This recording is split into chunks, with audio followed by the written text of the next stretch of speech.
In the vast expanse of the cosmos, where the stars twinkled like the eyes of ancient gods, there existed a realm beyond the reach of mortals, a realm governed by Zeus, the king of the Olympian gods.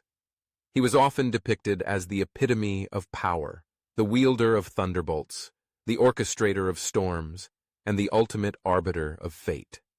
To the inhabitants of Earth, he was synonymous with omnipotence, a being whose will shaped the very fabric of existence. Yet, beneath the layers of myth and grandeur, there lay a secret, a whisper among the winds of time, a truth that even Zeus himself had come to acknowledge. There existed a limit to his power, a boundary he could never cross. In the beginning, when chaos reigned supreme and the universe was but a swirling mass of potential, it was Zeus who emerged from the primordial void, claiming dominion over the heavens. He vanquished his father, Cronus, and the Titans, establishing order and harmony. The mortals revered him, offering sacrifices and prayers, believing that his might was absolute. However, as centuries turned into millennia, the king of gods began to grapple with an unsettling realization. Omnipotence, as he understood it, was an illusion crafted by the very nature of existence. One fateful day, as Zeus sat upon his lofty throne atop Mount Olympus, he observed the world below, a tapestry woven with the threads of human ambition, love, and suffering. He was aware of the myriad destinies unfolding in the mortal realm, yet he felt a peculiar weight upon his shoulders. It was a burden that came not from the responsibilities of ruling, but from the recognition of his own limitations. He could summon storms, alter the course of rivers, and even intervene in the lives of mortals. But there was one thing he could never control, the essence of free will. It was during a gathering of the gods that the truth began to unfold. Hera, his queen, spoke of the mortals and their relentless pursuit of power, their insatiable desire for control over their own fates. Ares, the god of war, boasted of his victories in battle, while Athena, the goddess of wisdom, lamented the folly of mankind. Zeus listened intently, his brow furrowing as he contemplated the implications of their words. He had the power to influence events, to guide the hands of mortals, but he could never dictate their choices. Each soul possessed a spark of autonomy, a flame that burned brightly against the backdrop of divine authority. As the discussion continued, a flicker of doubt ignited within Zeus. He had always believed that his power was limitless, that he could bend the universe to his will. Yet the more he pondered, the clearer it became. The gods could intervene, but they could never erase the fundamental truth of existence, the freedom to choose. Even the mightiest of deities were bound by this cosmic law, and in that realization lay a profound humility. To explore this newfound understanding, Zeus decided to descend to the mortal realm, cloaked in the guise of a humble traveler. He wandered through bustling cities and serene villages, observing the lives of those he once viewed as mere pawns in his divine game. He encountered a farmer struggling against drought, a young couple torn apart by circumstance, and a wise old woman who had seen the rise and fall of empires. Each interaction revealed a tapestry of choices, some noble, some tragic, but all uniquely human. In his travels, Zeus met a young girl named Callista, who possessed an unyielding spirit despite the hardships she faced. She dreamed of becoming a healer, using her knowledge to alleviate the suffering of others. One day, as they spoke under the shade of an ancient olive tree, she confided in him her fears of failure. "What if I'm not strong enough?" she asked, her eyes glistening with unspoken hopes. "What if I can't save those I love?" Zeus felt a pang of empathy for her plight. He wished to reassure her, to grant her the strength she sought, but he understood that such an act would undermine the very essence of her journey. "You have the power within you, Callista," he replied gently. "It is your choices that will define your path, not the will of the gods." In that moment, Zeus grasped a fundamental truth. His role was not to dictate the fates of mortals, but to inspire them to embrace their own agency. He could offer guidance, wisdom, and even blessings, but the ultimate decision lay with them. This realization weighed heavily upon him, yet it also filled him with a sense of purpose. He was not a tyrant imposing his will, but a guardian of freedom, a protector of the delicate balance between fate and choice. As he continued his journey, Zeus encountered a young man named Lysander, who had been consumed by ambition. He sought power above all else, eager to ascend to greatness, even if it meant forsaking his humanity. Zeus watched as Lysander made choices that led him down a dark path, each decision pulling him further from the light.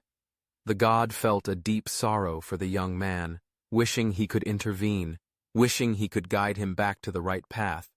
Yet he knew he could not force Lysander to change. He could only hope that one day the young man would recognize the emptiness of his pursuits.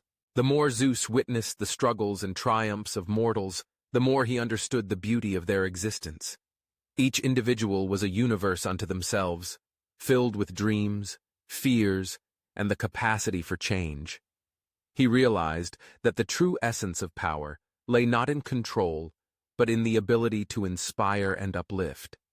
His omnipotence was not defined by the ability to manipulate fate, but rather by the capacity to nurture the flame of free will within each soul. As he returned to Olympus, Zeus carried with him the weight of his revelations. He convened the gods, sharing his experiences and the lessons he had learned. The divine assembly listened intently as he spoke of the importance of free will, of the delicate balance between divine intervention and mortal choice. They debated the implications of this newfound understanding, grappling with the notion that their powers, while vast, were not absolute. In the following days, Zeus began to shift the way he interacted with mortals. He became a silent observer, offering guidance through subtle signs and dreams rather than overt interventions. He reveled in the beauty of watching mortals make choices, both wise and foolish, and how those choices shaped their destinies. He found joy in the moments when individuals rose above their circumstances, when they chose love over hate, compassion over cruelty, and hope over despair. Yet, as time passed, the whispers of doubt returned. Zeus grappled with the fear that his newfound understanding might render him obsolete, that the mortals would no longer need him. He watched as they forged their paths, creating art, building communities, and discovering the depths of their own potential. Each act of creation filled him with pride, but it also stoked the embers of his insecurity. Was he truly necessary in a world where free will reigned supreme? In a moment of vulnerability, Zeus sought solace from his fellow gods. He gathered them in the halls of Olympus, where the air crackled with divine energy. "Am I still the king of the gods?" he asked, his voice tinged with uncertainty. "If mortals can choose their own fates, what place do I hold in their lives?" Hera stepped forward, her gaze steady and compassionate. "Zeus, your power is not diminished by their freedom. It is through your guidance that they learn to navigate their choices. You are a beacon of light in their darkest moments, a reminder that they are never alone." Athena nodded in agreement, her wisdom shining through. "Your role is to inspire, to remind them of their potential. You may not control their choices, but you can illuminate the path before them." With their words, Zeus felt a renewed sense of purpose. He understood that his omnipotence was not about wielding absolute power, but about fostering growth and resilience in the hearts of mortals. He would continue to be a guardian, a source of strength, and a reminder that even the mightiest of beings could not escape the intricate dance of fate and free will. As the eons passed, Zeus embraced his role as a mentor rather than a ruler. He reveled in the stories of mortals who defied the odds, who rose from the ashes of despair to create lives filled with meaning. He witnessed the power of love, the resilience of the human spirit, and the beauty of choice. Each moment filled him with awe, a testament to the strength that lay within the hearts of those he once viewed as mere subjects. In the end, Zeus came to understand that his true legacy was not defined by the thunderbolts he wielded or the storms he commanded, but by the lives he touched and the inspiration he ignited. He was not a god who ruled with an iron fist, but a celestial being who cherished the freedom of choice, recognizing that even the greatest among them had limits. And so, in the grand tapestry of existence, Zeus found peace in his limitations. He was the king of the gods, yes, but more importantly, he was a guardian of free will, a custodian of the delicate balance between destiny and choice.